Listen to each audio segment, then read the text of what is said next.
Most people think 2026 is a terrible time to start in real estate. That belief alone is why it might be the best time you'll ever get. This isn't a game for geniuses, insiders, or even people with rich parents. It's a market that finally punishes laziness and rewards discipline.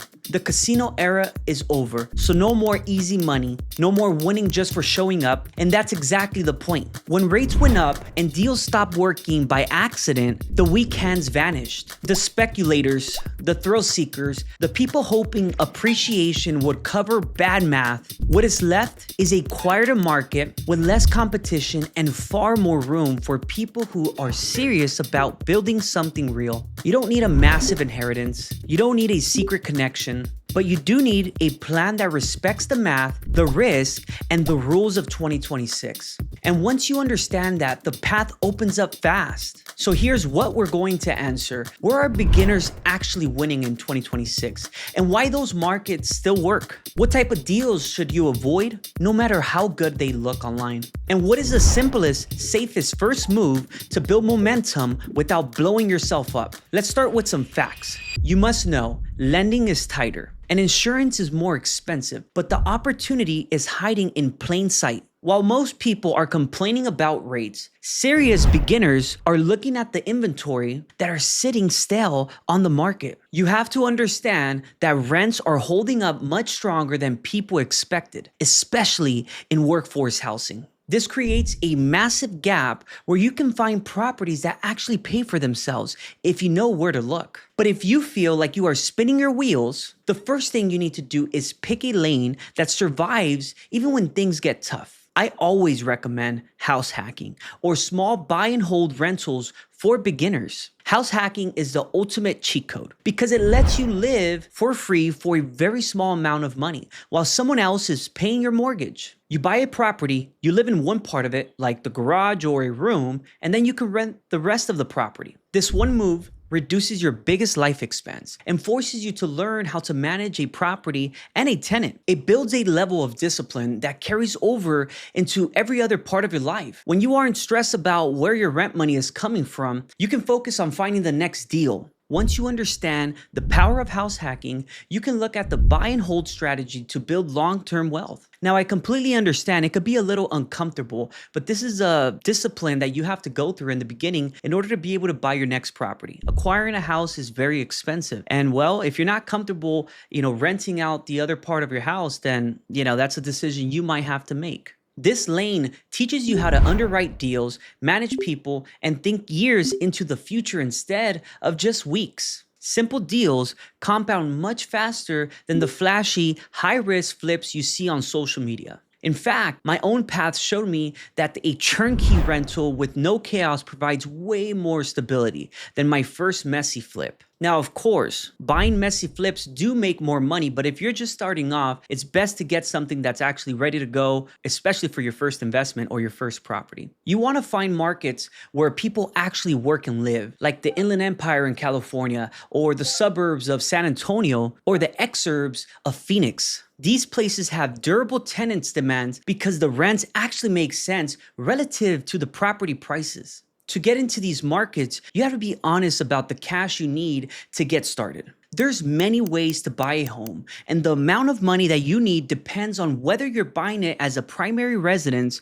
or a pure investment. For example, if you use an FHA loan, which is typically for first-time home buyers, and you buy a property on the market, which is valued approximately about $300,000, you might need about $22,000 to $27,000 to cover your down payment, which will be 3.5%, and your closing cost. On the other hand, if you're buying a pure investment property with a conventional loan, you'll need closer to about $80,000 to cover your closing costs and your down payment, because the lenders want 20% down. Knowing these numbers ahead of time keeps you from getting stuck halfway through a deal. Understanding the math of a deal is what separates the winners from people who actually lose everything. Imagine a $300,000 deal where you put down $30,000. You'll also need about $4,500 for closing costs after getting some seller's credit and maybe $15,000 for a rehab to make the place livable and clean. But the most important number is your reserves. You should keep at least $10,000 or 6 months in mortgage payments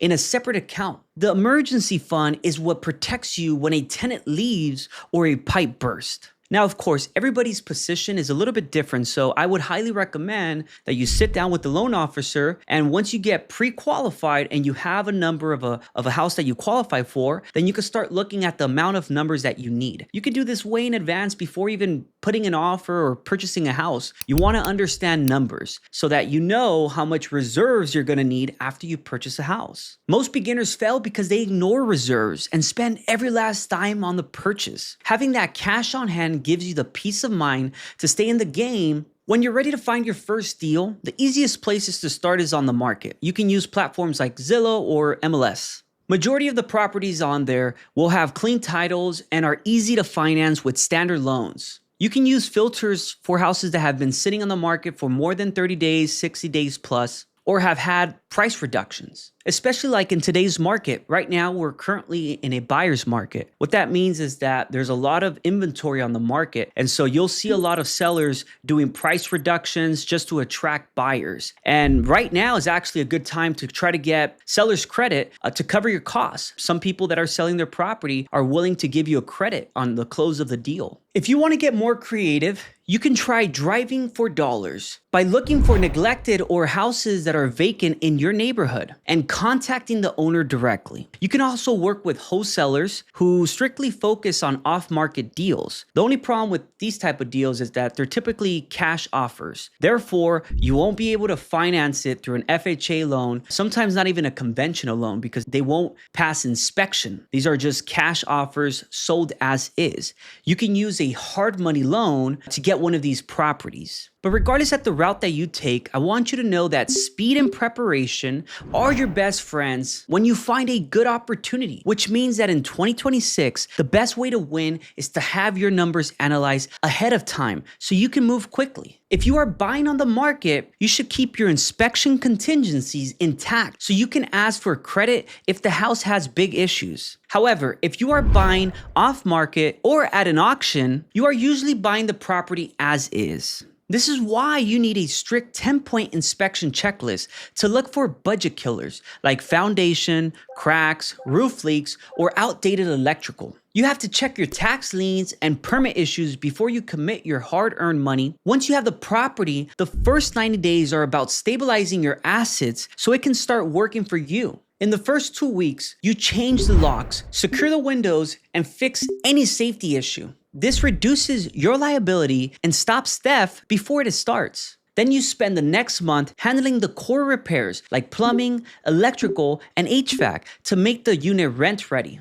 A few quick wins like cleaning up the landscaping or painting can actually attract better tenants. By the third month, you should be screening tenants properly, executing a lease, and automating your rent collection. Managing your property is where you truly learn the business. I believe beginners should self-manage their first few properties until they have about 10 units. Hiring a property management company can take a huge bite out of your income, often costing you hundreds. If you get too busy or run other businesses, it is often cheaper to hire a personal assistant to help you with other tasks and actually manage these properties for you. It's not rocket science. The key is to be involved and meet your renters in person. I once made a mistake of not meeting a family before they moved in, and they ended up destroying the property. Being present and following a strict screening process, checking income, credit, and reference keep your investments safe. As you grow, you'll see that real estate is a team sport. You need a local agent who actually invests in real estate themselves,